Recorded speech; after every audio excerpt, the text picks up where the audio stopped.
Hello everyone, my name is Cherie, and today is Halloween, October 31st, 2023.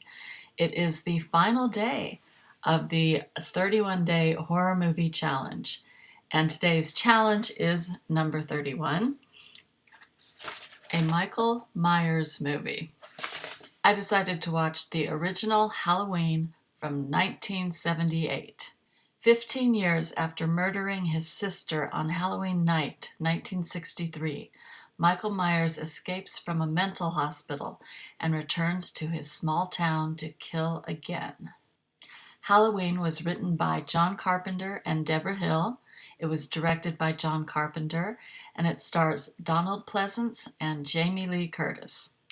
What works in the movie? I thought the tension building was great.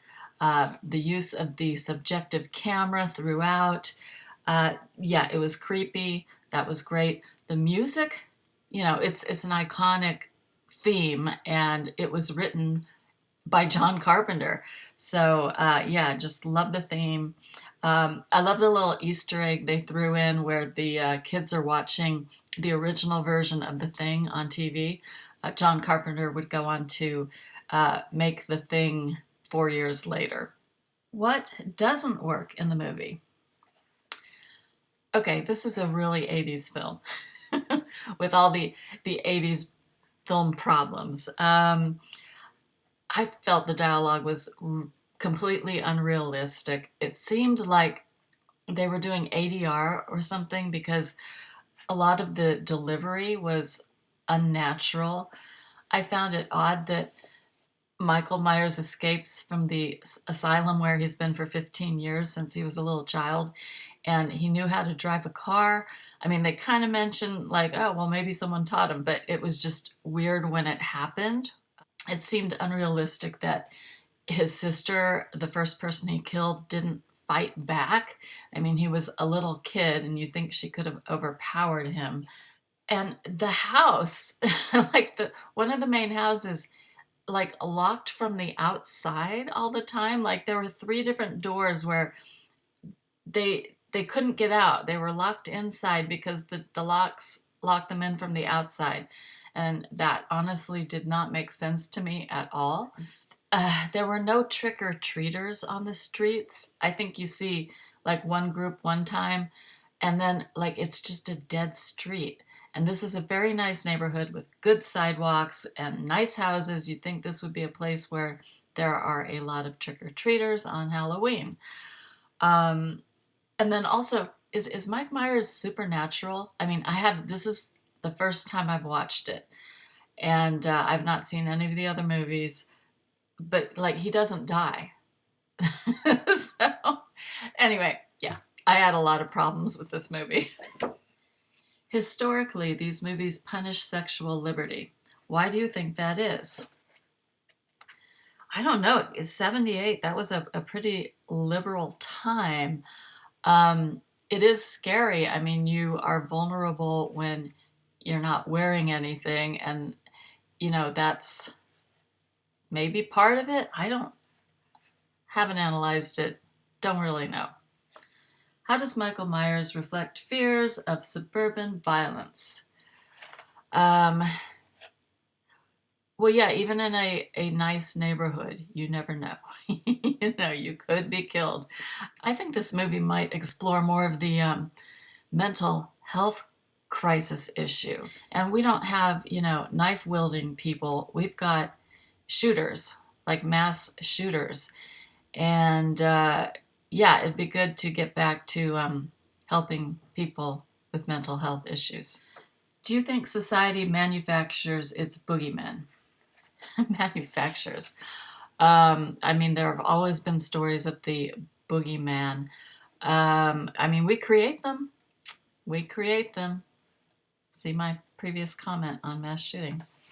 All right, so that's it for Halloween. That's it for the challenge. I want to thank Matthew Homke for creating the 31-day horror movie challenge. I found out about it on his YouTube channel, State of Flux, and I had a really good time doing it. I learned some things. I prefer supernatural horror out of all the subgenres. After that, maybe creature features.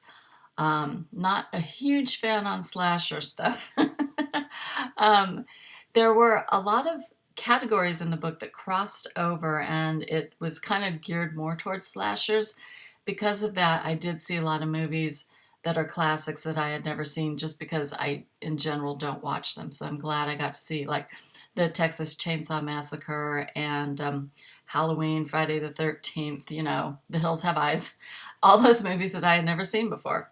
And another thing I learned was it's really difficult to watch a feature film every day and upload a review video about it every day for 31 days in a row. So you will probably not be seeing a video from me tomorrow, but it was fun. Glad I did it. Now, in addition to, you know, seeing all the classic ones that I needed to see, I'm glad I was able to see the following. These are going to be definite rewatches for me. Little Monsters, the Australian zombie comedy. V, the Russian witch folktale. Bodies, Bodies, Bodies, the Gen Z slasher comedy. And The Final Girls, the meta horror slasher. Those were all just fabulous movies. I cannot wait to watch them again. Now, if I were making my own horror movie challenge, I would change a couple of things around. I would assimilate the classic Universal monster with the creature feature. So it's just like pick a creature feature, because most of those Universal monster movies are creature features. Then I would add one that was a movie about a cursed object. Also, I would combine the directing ones, like a Wes Craven movie, a John Carpenter movie, a James Wan movie, and I would just make it a film by my favorite horror director. You know, and then someone could pick, in addition to those guys, they could pick Jordan Peele, they could pick Mike Flanagan, they could pick the lady that did Raw if they really liked it. Um, and then I'd have a couple of categories freed up there, and I would add a folk horror. So I actually watched the original Wicker Man from 1973 this past October, but I didn't review it because it wasn't like one of the challenges in the book. But that's a great movie, Wicker Man. Not the Nicolas Cage one, but the 73 version. Fantastic folk horror.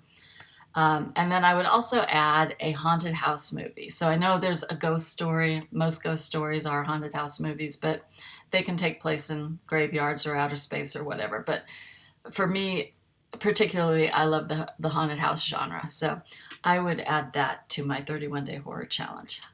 But again, I'm really glad I did it. I'm glad Matthew created the book.